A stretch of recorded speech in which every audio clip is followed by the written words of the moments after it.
Hi and welcome. My name is Lon. This tutorial will focus on C# structs. Before we launch into it, please subscribe, it's free and can help you get to the next level in programming and technology. And please hit the bell icon so as not to miss out on future content. Right, what is a struct? Like a class, a struct is a data type that can store multiple related items. Also, like a class, a struct can implement properties, methods, events, etc. Unlike a class, a struct is a value type. A class is a reference type. For more information on the difference between value types and reference types, please view the second part of the C# for Beginners course entitled C# Data Types, and the third part of the C# for Beginners course entitled C# Variables. For your convenience, I've included a link to these tutorials below in the description. The other major difference between a class and a struct is that a class must be instantiated through the use of the new keyword. A struct can be declared with or without the use of the new keyword. Here are some more ways in which structs and classes are syntactically different. A struct cannot declare a parameterless constructor or a finalizer. Like with classes, structs can declare constructors that have parameters. When a struct is assigned to a new variable, all data is copied from the source struct to the struct variable being assigned the value.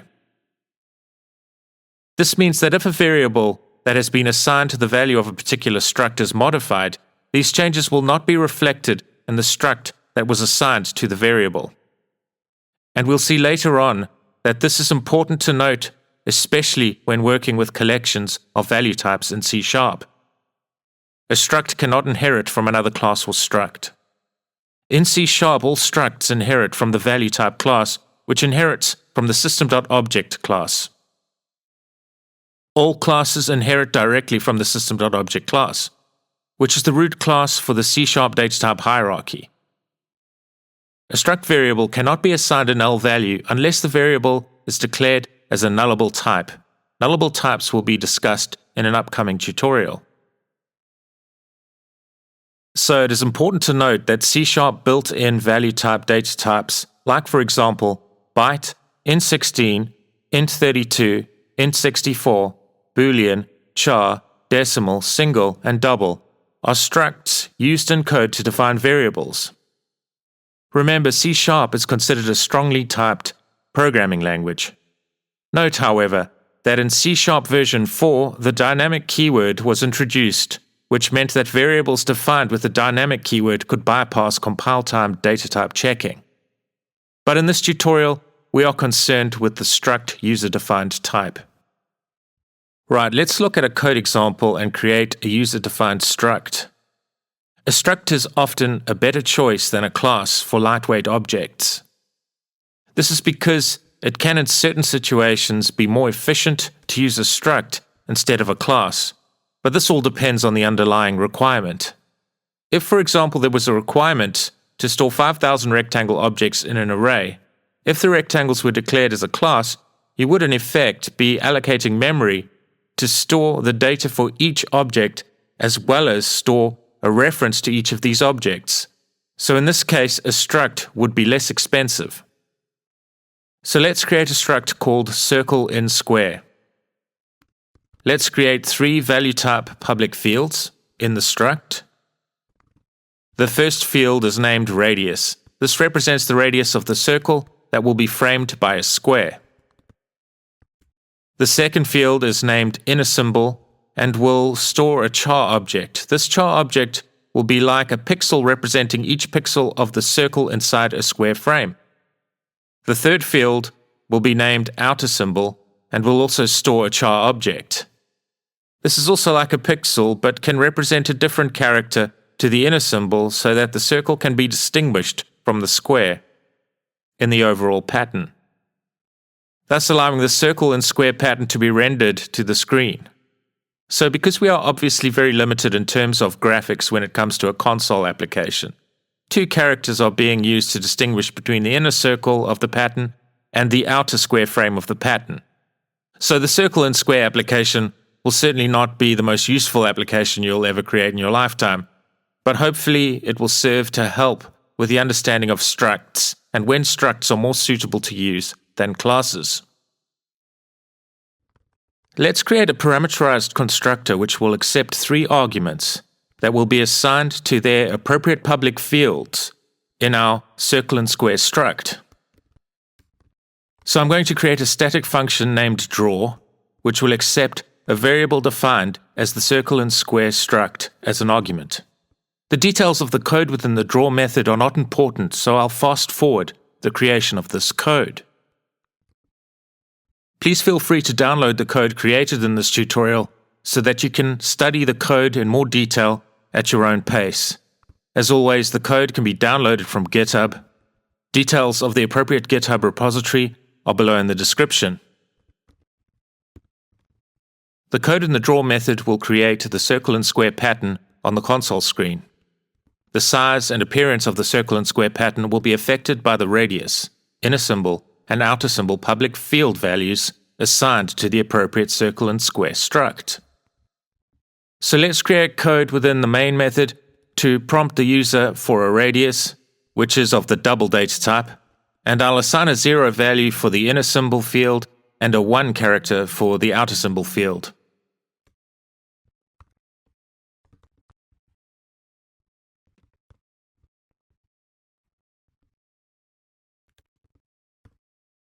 Let's run the code.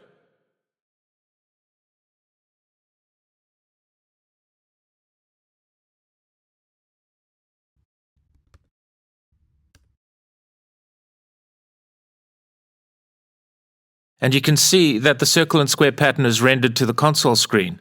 Notice that I've forced the UI thread to sleep for 50 milliseconds after printing each outer symbol character.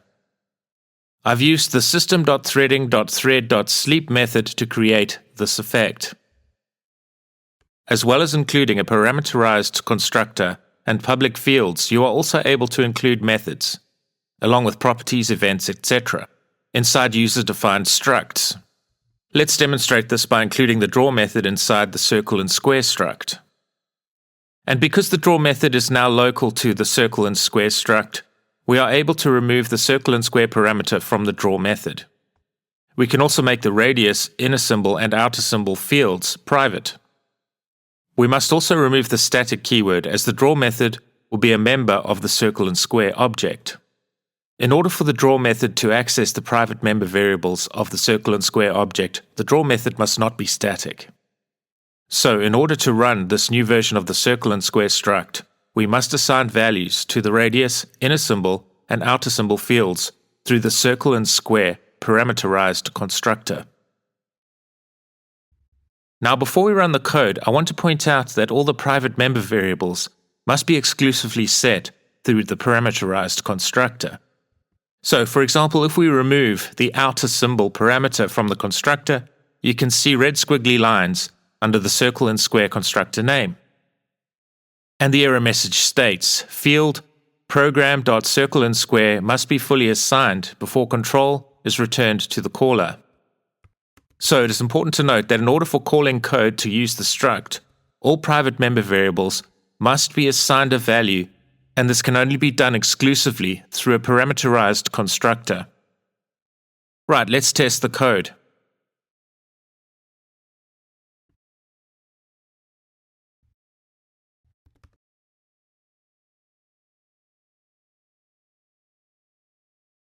And the result is as expected.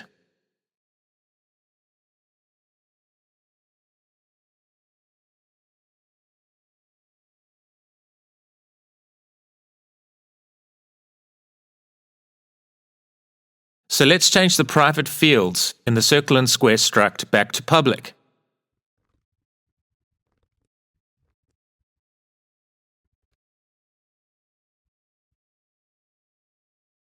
Now I want to demonstrate that we are able to declare a struct without the use of the constructor at all, and without the use of the new keyword.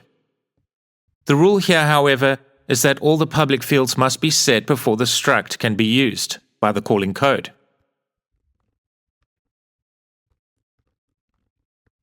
Let's test the code.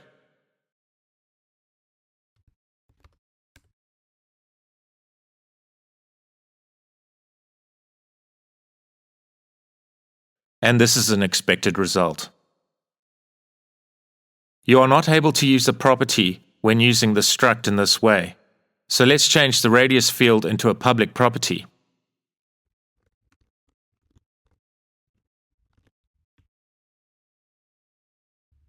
You can now see red squiggly lines when it is first used after the declaration of the circle and square struct in the calling code.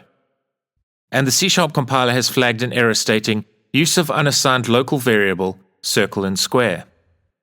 So if we were to use public properties instead of public fields in our struct, we would need to use the new keyword and the parameterized constructor to declare the circle and square struct in our calling code. So, all relevant values are assigned within the circle and square constructor in order to enable the use of the circle and square struct in the calling code.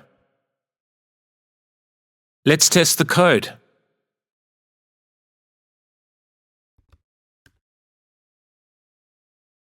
And this is an expected result.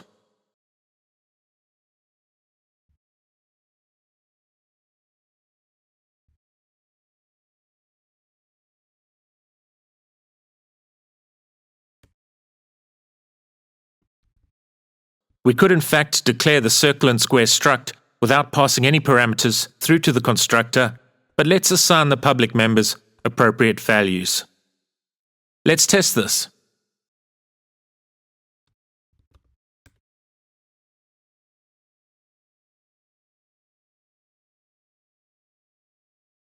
Great.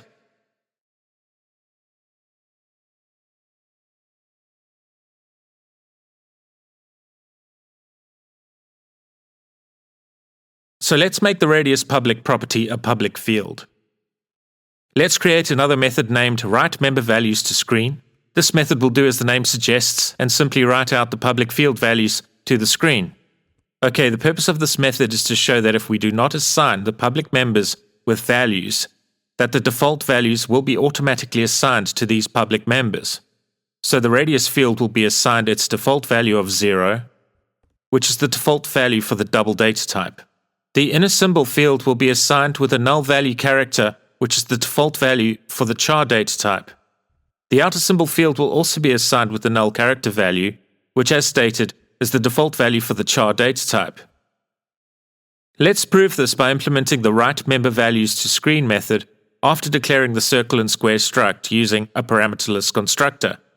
So note that we are not allowed to explicitly create a parameterless constructor within a struct, but calling code can declare a struct with the new keyword and a parameterless constructor. Let's test this.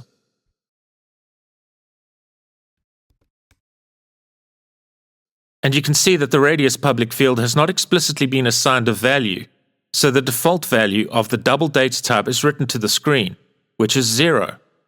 The inner symbol and outer symbol char variables were not assigned values. The char data type has a default value of the null character.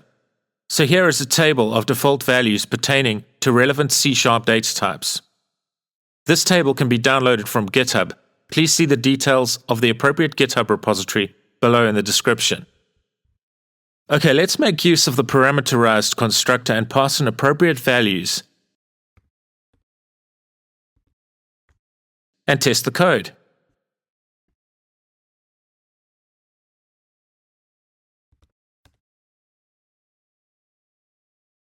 A struct cannot inherit from another struct or class, and it cannot be the base of a class. A struct can, however, implement an interface. What is an interface? An interface contains definitions for a group of related functionalities that a class or a struct can implement. An interface is used to implement design and not code logic details. An interface can be used to force a class or struct to adhere to a particular design, but it is up to the class or struct to implement the code logic detail for the class or struct. Let's create an interface named iPattern. This interface contains one method definition named draw, which contains no parameters and does not return a value. This interface forces any class or struct that implements the interface to have a method named draw, which contains no parameters and does not return a value. So let's comment out the draw method implementation in the circle and square struct for the moment. Let's then indicate that we wish for the circle and square struct to implement the iPattern interface. We indicate that we wish to implement an interface by adding the colon character next to the class or struct name, followed by the name of the interface, in this case, iPattern. Now you'll see red squiggly lines under the iPattern interface. Let's hover the mouse pointer over the red squiggly lines. And the C# compiler reveals a message stating program.circleandsquare does not implement interface member program.iPattern.draw.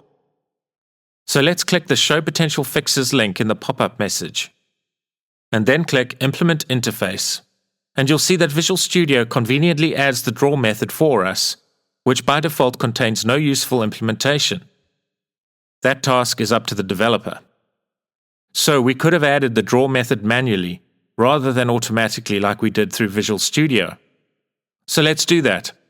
We'll delete the automatically generated draw method, and uncomment the draw method that we had implemented prior to creating the iPattern interface.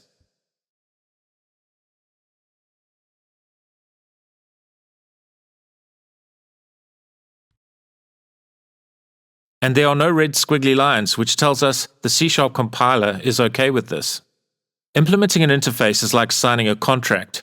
We must adhere to the terms of the contract, which in this case is the implementation of the draw method, which is a method that has no parameters and does not return a value. So let's test the code.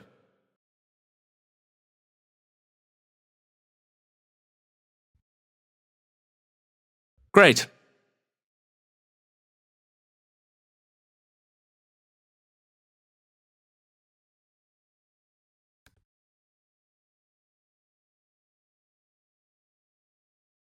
So let's now create an array of circle and square structs.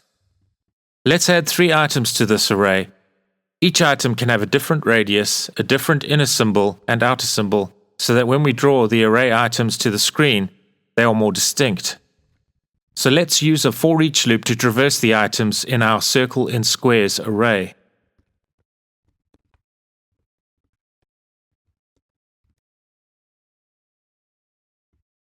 And let's run the code.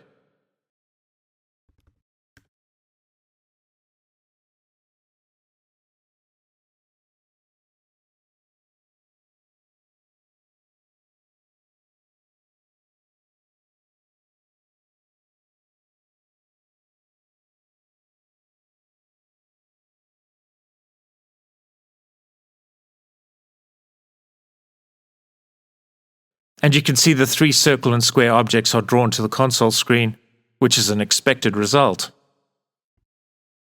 Each circle and square pattern is smaller than the previous one and drawn with different symbols. So I want to point out a fundamental difference between a class and a struct. Let's create a new circle and square item called circle in square item and assign its value to the first item of the circle and squares array. Let's divide its radius value by 2.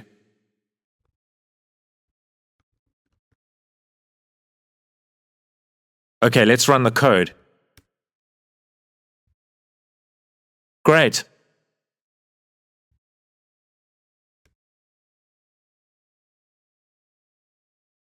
So now let's draw the circle and square item object, and then directly below this, we'll also draw the first item in the circle and squares array. Remember, the first item in the circle and squares array has been assigned to the circle and square item variable. After this assignment, we then modified the radius of the circle and square item object. Now we want to see if this modification affects the first item in the circle and squares array. Let's run the code.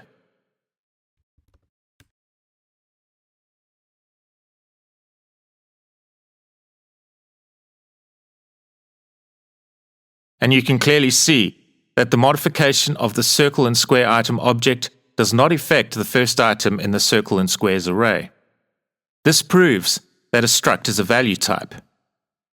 When the value of the first item in the circle and squares array was assigned to the circle and square item variable, the data for the first item in the circle and squares array was copied to the circle and square item variable.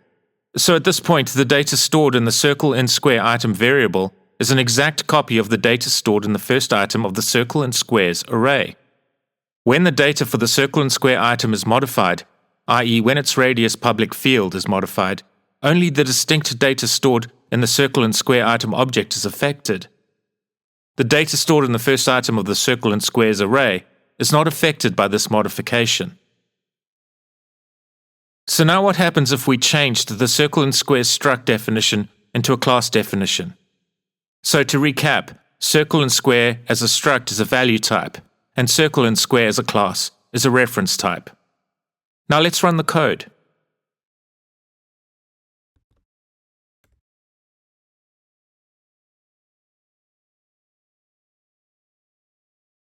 You can see that the modification operation of the circle and square item radius has directly affected the first item in the circle and squares array. This is because these variables are pointing to exactly the same data in memory. This demonstrates a fundamental difference between classes and structs. Let's change circle and square back to being a struct, and run the code.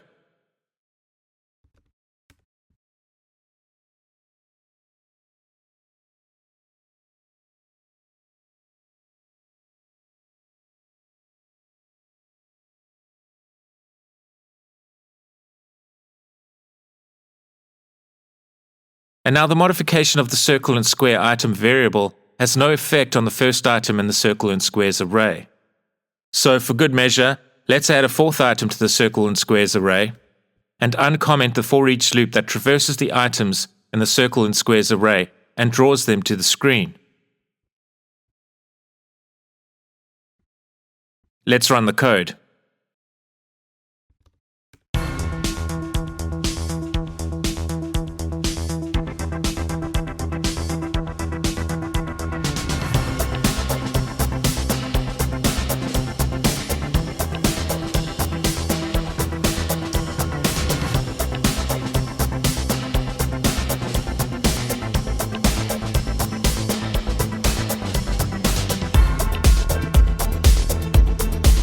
Great!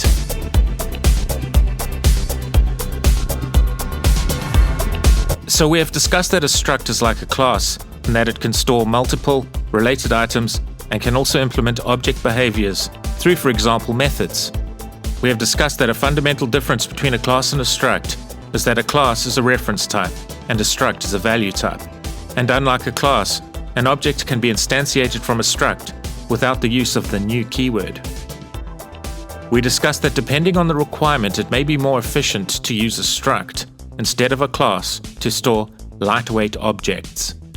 The differences in semantics regarding classes and structs were demonstrated.